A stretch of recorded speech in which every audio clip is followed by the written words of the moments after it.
Pessoal, 100 dias do governo de Jair Bolsonaro, muita gente com bastante expectativa que em pouco tempo todos os problemas do país seriam resolvidos, como déficit, desemprego, criminalidade, mas muita gente vê que agora o buraco é realmente mais embaixo.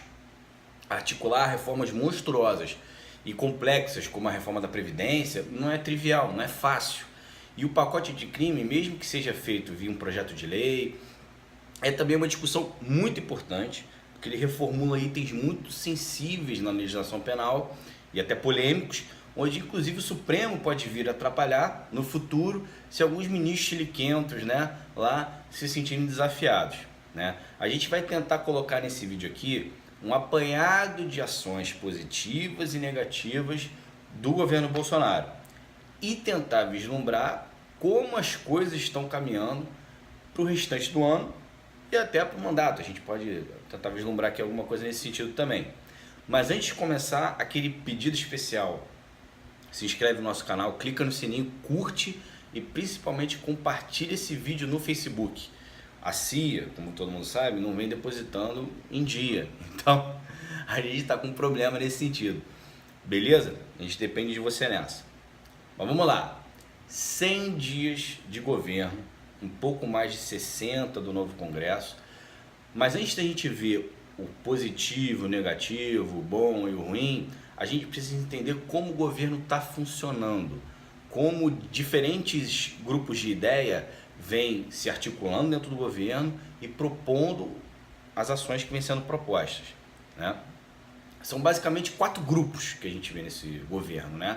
Um grupo ideológico, composto pelo próprio presidente, os filhos do presidente, o Onyx, o Ernesto Araújo.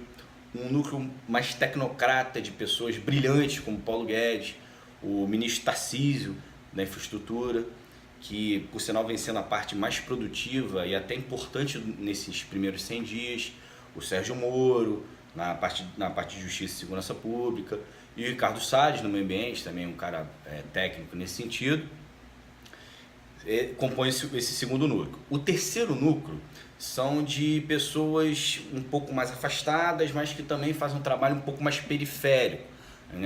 No caso é a Damares, a gente vê o Mandetta da Saúde, o próprio ministro da Educação, o novo agora, o Abraham, a Tereza Cristina na Agricultura e dentre outros lá.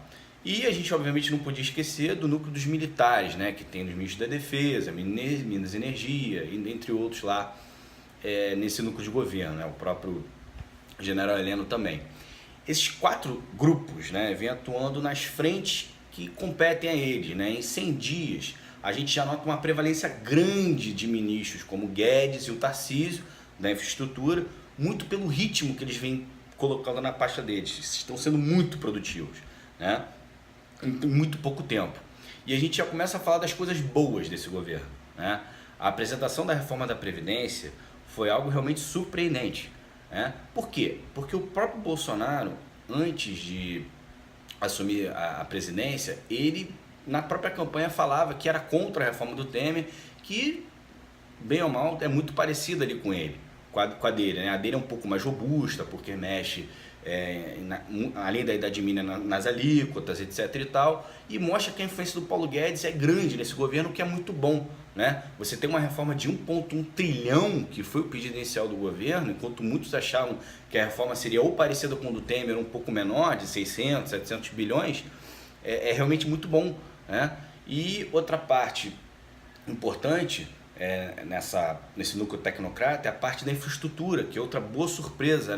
Desde que o ministro Tarcísio Freitas assumiu, ele já conseguiu 23 concessões entre portos, aeroportos, ferrovias, e que aqui a gente vai destacar inclusive a Ferrovia Norte-Sul, que está há mais de 33 anos para ser concluída, desde 87.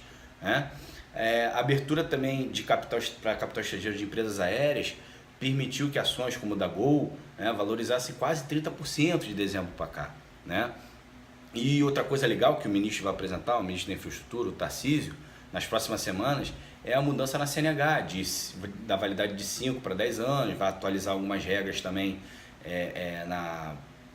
no Código de Trânsito. Ou seja, está bem legal realmente acompanhar de perto o ministro da Infraestrutura, o Tarcísio Freitas, porque ele vem adotando uma política de muito trabalho e uma agenda positiva que só vai fazer bem ao país. Agora vamos também falar, ainda nesse núcleo tecnocrata, do Sérgio Moro, que também vem apresentando propostas muito interessantes nesses últimos 100 dias. O carro-chefe da proposta dele é o pacote anticrime, que o próprio MBL já defende há muito tempo e foi apresentado até no início de fevereiro esse ano pelo Sérgio Moro e pretende bater de frente com corrupção, crime organizado e crimes violentos. Mais detalhes dessa proposta a gente vai colocar na descrição do vídeo, assim como também a PEC da Previdência, da nova Previdência, para você se informar, que é importante a gente se informar sobre tudo dessas propostas que vão realmente impactar muito as nossas vidas. Outra questão também no núcleo tecnocrata é o Ricardo Salles, que teve uma atuação muito boa na tragédia de Brumadinho.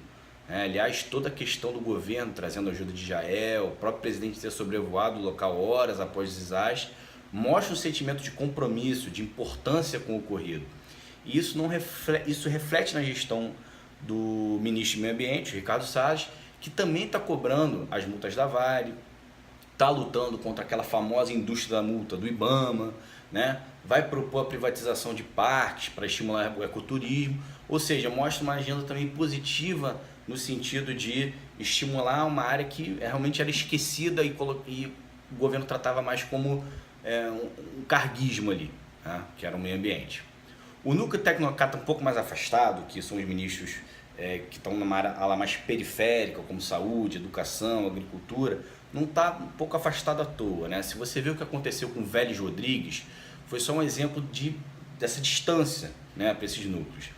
Não por menos, a gente sabe que os temas mais sensíveis, como previdência, criminalidade, são mais importantes nesse início mesmo. Por isso que até esse núcleo está um pouco mais periférico. Mas a gente nota que esse afastamento desses assuntos, que são temas importantes como saúde, educação, não devem ser deslocados assim, A Tereza Cristina, por exemplo, não anunciou nada de relevante nesses 100 dias. O Mandetta, ele está olhando mais para vacinação, campanha de vacinação, vai ter a vacinação da gripe, etc e tal. E o Vélez Rodrigues, a gente viu o desastre que foi. O ponto agora quando chegar a hora desse núcleo se aproximar do governo, é importante que ele esteja preparado para a aproximação com o governo para os temas mais importantes, porque a importância de pastas como saúde, educação e agricultura são decisivas para o país. E a gente tem bons ministros ali, bons técnicos, bons políticos, como a própria Tereza Cristina. E por último, a gente vai para o quarto núcleo. A gente não vai falar um pouco dos militares, porque eles não têm tido muita participação nesse início. É o núcleo ideológico. O núcleo ideológico, peraí que eu vou aqui ajeitar, que deu uma caída, ele vem trazendo um certo ruído na articulação política entre executivo e legislativo. A tal revolução pregada pelo Olavo de Carvalho, Felipe Martins, nada mais é que um vislumbre de que a relação política entre poderes será substituída unicamente por pressão popular no legislativo para passar as propostas do executivo. Essa é uma forma um pouco míope de ver as coisas. A pressão popular existe e a gente inclusive fez parte disso, mas ela não é tudo. Apesar de a gente concordar que pressão popular para pautas importantes, inclusive o próprio MBL fez essa pressão no impeachment da Dilma, não pode ser aversão à política, que é o que está sendo feito agora por integrantes do governo. Uma aversão à política, achando que o povo vai passar por cima do legislativo a favor do executivo. O povo faz a pressão no legislativo para aprovar pautas de seu interesse. É isso que acontece. Só que a gente vai entender como o próprio Bolsonaro se inclui nessa história. Por que existe essa visão do Bolsonaro? Bom, se você se colocar no lugar dele, você vai entender que os últimos 3 presidentes ou estão presos ou estão processados. O receio desse relacionamento até se justifica, mas ele não pode ser extremo, ele não pode ser levado até as últimas consequências. O que deve acontecer é uma conversa republicana e não a falta de conversa, a aversão. E o Bolsonaro parece ter entendido isso, recebendo os líderes partidários recentemente para conversas e está começando a fazer o dever de casa. Mais do que os líderes, é importante acomodar os interesses políticos. E galera, eu estou falando aqui, claro, dentro das regras do jogo. O Rodrigo Maia é o pêndulo das votações que o governo precisa, é o pêndulo da votação da reforma da Previdência. Ele levou a eleição da Câmara para presidente, no primeiro turno. A maioria está com ele e o governo precisa dele. Não é pedindo um fora Maia que você vai fazer com que ele paute as reformas do governo. Ele falou isso, que não sou mulher de malandro, etc e tal. Pois é, numa democracia não funciona assim. Os poderes são independentes e precisam dessa autonomia. O presidente do Legislativo pauta a proposta do Executivo e votações determinam criações de leis e emendas de Constituição. Conversas recentes mostram a disposição do Maia para colocar a galera dele para votar. Mostra essa disposição dele, ele quer passar a reforma, mas resta saber que reforma será votada. Se a constitucionalidade da proposta for votada na semana que vem na CCJ, a gente já consegue vislumbrar os pontos que a comissão especial vai atacar. E de cara a gente já pode meio que subentender que o BPC e a aposentadoria rural vão ser os temas mais atacados. Muita gente pode se perguntar, colocar isso foi um erro, BPC, aposentadoria rural? Talvez um erro calculado do Guedes, porque ele sabe que o filtro do Congresso sempre vai achar alguma coisa e vai pegar itens menos sensíveis, né? Como é no caso da idade mínima, tempos de contribuição, as alíquotas por rendas, por exemplo, que são a estrutura, a espinha dorsal da economia de 1,1 trilhão, que ele quer preservar a qualquer custo, que ele chama de potência fiscal, etc e tal. Mas isso, galera, só o futuro vai dizer, tá? Ainda que em relação ao núcleo ideológico, o Bolsonaro espertamente visitou países que possuem mais essa proximidade ideológica, né? O caso de Israel, os Estados Unidos, o Chile, e conseguiu coisas importantes nessas visitas. A criação do ProSul, né, visando o interesse comercial em detrimento ao Unasul, que visava o interesse meramente ideológico. A base de Alcântara, no Maranhão, antes deficitária, agora vai ser alugada para os Estados Unidos em troca de tecnologia, né? Outra coisa também é a questão envolvendo intercâmbio também de tecnologia, de cibersegurança, em países de referência no assunto, como Israel. São conquistas muito boas, né? Que não, apesar de não impactarem a vida do brasileiro agora no curto prazo, são boas. São projetos de longo prazo e também que dependem de uma série de variáveis para darem certo, né? Aprovação no Congresso também. De qualquer forma, a atuação do país nas relações exteriores vem sendo positiva, né? Porque também a gente não pode achar normal uma relação que a gente tinha com Venezuela e com Cuba, né? A gente sabe que o Brasil foi um dos primeiros agora a reconhecer o Juan Guaidó como presidente exterior da Venezuela, liderou a entrega de doações lá no país, né? Antes a gente financiava o Maduro, a gente dava o dinheiro para o Maduro lá financiar as obras dele, né? A questão dos mais médicos, né, com Cuba também foi outro fator importante para mostrar a exploração do governo cubano para com seus profissionais. O Porto de Mariel foi outro presente que o povo brasileiro deu a eles através do BNDES.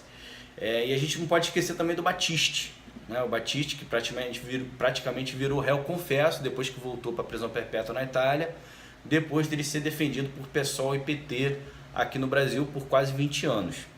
Então, assim, essa parte das relações exteriores, o Bolsonaro realmente tem feito um bom trabalho. Só que a gente agora vai para a parte ruim, galera.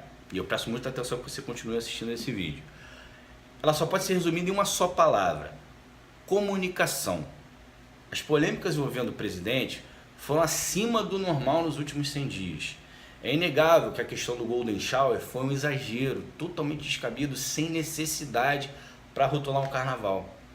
Os tweets do Carluxo atrapalharam ali o início da relação com o Legislativo, quando a gente falava de articulação política. A gente não está falando também de toma lá da cá. Articulação política não é toma lá da cá. A gente está falando que o Onyx fala uma coisa na Casa Civil e o líder do Senado, Major Olímpio, fala outra. Ou o próprio Major Vitor Hugo, líder do governo na Câmara, também não reflete às vezes as coisas que o Planalto diz, né? Essas confusões criam um sentimento grande, muito grande de desorganização. Afinal, a base política do presidente, que é o PSL, não diz o que o seu governo diz, e até em alguns momentos vai contra o que é dito. Isso é muito ruim e precisa ser acertado se esse governo não quer ser figurativo por 4 anos, não quer ser um governo que ajoelhe para o Legislativo, né? O Luciano Bivar ter falado que o partido vai apoiar em bloco a reforma da Previdência é um bom sinal, mas não é tudo, né? O que aconteceu com o Paulo Guedes na CCJ é gravíssimo. Os soldados deixaram dos generais tomar tiro sozinho. A sorte é que o Guedes tinha uma bazuca e conseguiu sair vitorioso na comissão. Mas o que a gente daqui de fora entende é que, de fato, não ter ninguém lá é grande evidência dessa desorganização. Mas apesar do PSL ter muitos oportunistas lá, a maior parte realmente é inexperiente, está em primeiro mandato e vai aprender com o tempo a importância de consolidar uma base de governo. Isso realmente é importante, tá? Então, pessoal, resumindo, o governo Bolsonaro tem mostrado alguns sinais muito positivos de evolução, no caso da Previdência, do pacote de crime. A parte de infraestrutura também deixará um legado que talvez nenhum governo tenha conseguido antes, né? E no caso das relações exteriores, que a gente tinha uma relação exterior muito voltada para a ideologia, né? Ditaduras, Angola, Venezuela, Cuba, agora dá lugar às maiores democracias que a gente tem no mundo, o que realmente também é muito bom. Só que a gente precisa lembrar que a democracia é um jogo complexo, que depende que as coisas vão muito bem aqui dentro de casa, dentro do legislativo, para que as ideias tornem-se reais. E nesse caso, o governo Bolsonaro está um pouco longe do ideal, mas a gente espera que as últimas sinalizações com deputados favoráveis à Previdência e a proximidade do presidente com os partidos políticos mostre que há uma tentativa de acertar o curso e levar esse navio, que é o Brasil, para águas seguras e para o que todo mundo chegou a falar hoje de céu de brigadeiro. Valeu, galera. É isso aí. Grande abraço. Inscreva-se no nosso canal youtube.com/mblniterói.